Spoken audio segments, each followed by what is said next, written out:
नमस्कार मंडळी. तर दिवाळीच्या 5 दिवसाची शेवट किंवा सांगता ही भाऊबीजेने होते. भाऊबीज हा सण हिंदू धर्मात खूप पवित्र आणि खूप महत्त्वाचा मानला जातो. कारण या दिवशी बहीण भावाच्या अतूट नात्याचे, प्रेमाचे आणि विश्वासाचे प्रतीक म्हणून भाऊबीज साजरी केली जाते.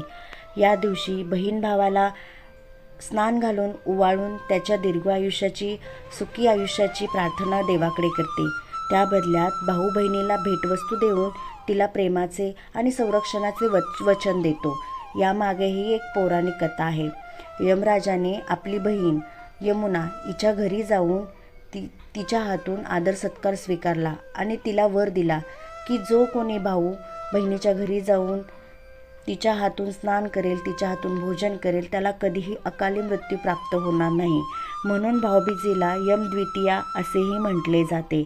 तर यंदा जी भाऊबीज आहे त्याचा शुभमुहूर्त जो आहे तो 23 ऑक्टोबरला दुपारी 1:13 ते दुपारी 3:28 आहे. तर म्हणून आपल्या इथे भाऊबीज ही खूप मोठ्या प्रमाणात आणि बहीण भावाच्या अतूट प्रेमाचं प्रतीक म्हणून साजरी केली जाते. तर जर हा तुम्हाला व्हिडिओ आवडला असेल तर लाईक करा, शेअर करा. अशाच नवनवीन व्हिडिओसाठी सबस्क्राईब करायला विसरू नका. धन्यवाद.